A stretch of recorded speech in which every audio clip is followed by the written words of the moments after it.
અભ્યાસક્રમ લખી લઈશું. AEC અત્યારે જેનો લેક્ચર છે પહેલાં લખીએ. હા ને, AEC 245 એનો નંબર કયો? 245. વાય બાદ લેવાશે. હા ને, એટલે હું જે આપું છું એ જોઈ લેવાનું. અને આ વખતે અભ્યાસક્રમ ટૂંકો છે એટલે ચાલી જશે. AEC 245 લખો. કથા અને આખ્યાન સાહિત્ય. કથા અને આખ્યાન સાહિત્ય.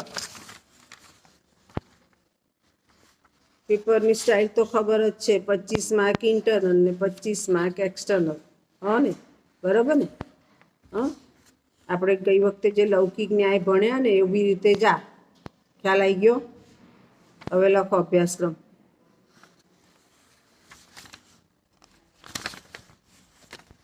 યુનિટ 1, એક પહેલું યુનિટ.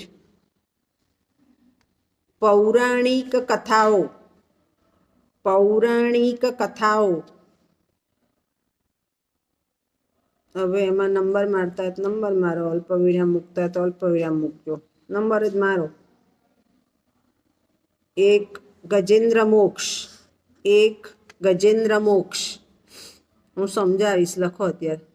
2 સમુદ્ર મંથન. પ્રચલિત કથાઓ છે, તમને ખ્યાલ આવી જાય. સમુદ્ર મંથન. 3 વામન અવતાર. 4 મત્સ્ય અવતાર. મત્સ્ય અવતાર. આ યુનિટ 1 પૂરું.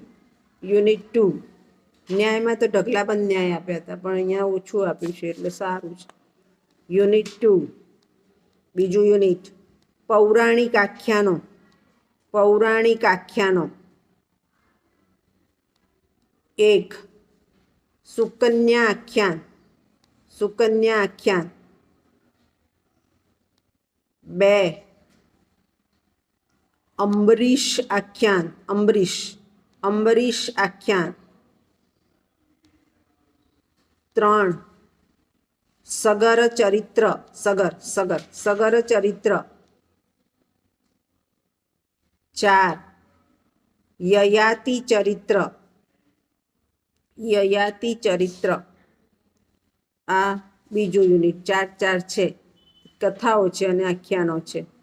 અને પુસ્તકના સંદર્ભ ગ્રંથના નામ લખ્યા છે, મળે તો જોજો. લગભગ મળતી નથી, હું બોલું ખરી. સંદર્ભ ગ્રંથના નામ. પૌરાણિક કથાઓ અને આખ્યાનો. સંદર્ભ ગ્રંથના નામ લખો. પૌરાણિક કથાઓ અને આખ્યાનો. 1 અવગહન. પૌરાણિક કથાઓ અને આખ્યાનો. 1 અવગહન. પાર્શ્વ પ્રકાશન. નેક્સ્ટ ભારતીય કથા પરંપરા. ભારતીય કથા પરંપરા. આ સંદર્ભ ગ્રંથોમાં આ વાત છે, એમ અભ્યાસક્રમ છે તમારો, પણ મેળવવું મુશ્કેલ છે. કોનું? રાધા વલ્લભ ત્રિપાઠી. કરતા એના રાધા વલ્લભ ત્રિપાઠી. नेक्स्ट संस्कृत की आख्यान परंपरा की मीमांसा. हिंदी में हसे, टाइटल हिंदी है એટલે संस्कृत की आख्यान परंपरा की मीमांसा. अनीता ओझा. राइटर अनीता ओझा. और नहीं મળે चिंता नहीं करशो, हूँ समझावी दईश. ने बराबर. आ थयो AEC 245 एनो अभ्यासक्रम. 4 पौराणिक कथाओं और 4 पौराणिक आख्यान पूरा थई जशे. तमारे आमा ऑडियो विडियो में जोई लेजो, हूँ बोली जईश, समझाई दईश. बीजू वाइवा लेशे, जेटलू आवड़े एटलू बोलवानुं. ख्याल आवी गयो?